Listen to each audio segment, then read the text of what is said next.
Hi, I'm Julie McCann, one of the trainers with the Get You in Shape team, and today I'm going to talk to you about salt and what's shaken up with salt these days. Kind of old school thinking is, in my mind, I was always thinking everybody knows that salt isn't good for you. You're not supposed to get a lot of extra salt in your diet, maybe a little bit is good.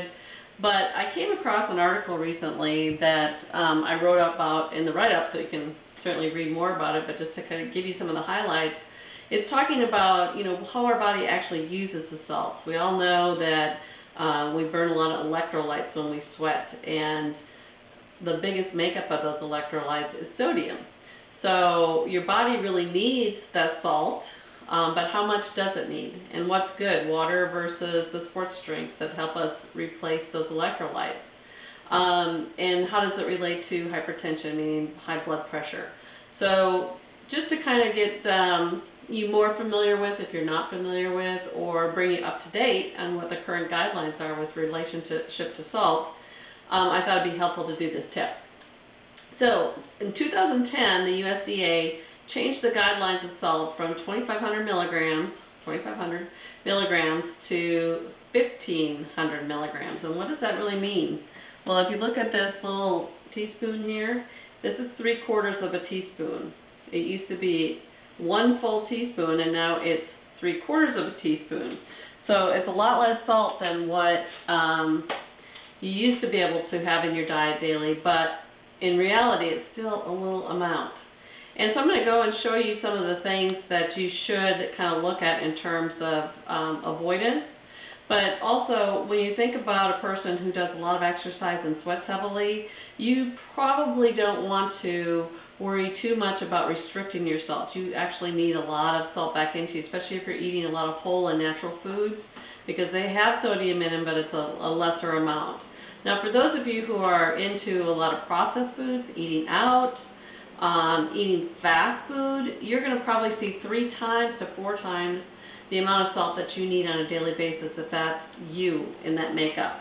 So let's look real quickly at some of the things that are not great. First, you have sort of your sauces area and dressing. So bottled dressing, bottled sauces, barbecue sauces, ketchups, they're all pretty high in sodium. In fact, about 1/3 to 1/2 of the sodium for your daily requirement for just a tablespoon or 2 of each of these. Also, a lot of your prepared seasonings, in fact, came out of my own pantry. Crazy Jane's mixed up salt. Guess what? It has salt on the label. It has a lot of sodium in it.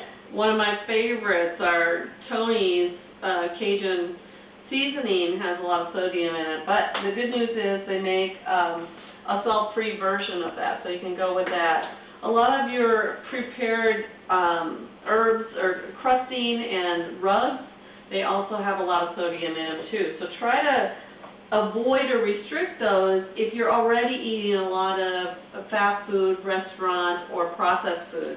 So for instance, if you're eating Lean Cuisines, the Weight Watchers, any kind of prepared frozen dinner, look at the sodium content. They're also about 1/3 to 1/2 of your sodium allowance for the day. The things that you do want to look for, Mrs. Dash makes a great, I'm not promoting anything, but Mrs. Dash makes a great line of seasonings that are totally salt-free, including marinades.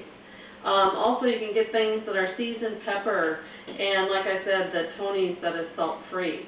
All of these things make great, and then just your natural herbs. Use dried herbs or fresh herbs that you grow or you can get easily at the grocery store to season and flavor your foods, because more times than not when you're cooking, if a recipe calls for salt, you could probably substitute it with one of these, or you could substitute it with a natural herb or seasoning. So try to take a look at those. And also, as it relates to sports drinks, I don't have any examples here, but they all have sodium in them. And if you're a heavy sweater and you are eating good, whole, and natural foods, you do want to bring those sports drinks into your diet. And mostly for electrolyte supplements. And I know like Avocare makes a great one that is sugar-free called Rehydrate, and I use that all the time.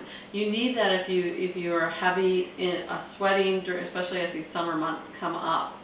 So, but don't use it every day, I mean all day long instead of water. You want to use it just sparingly after a workout. Anyway, that's sort of an update on salt. I hope you found this useful.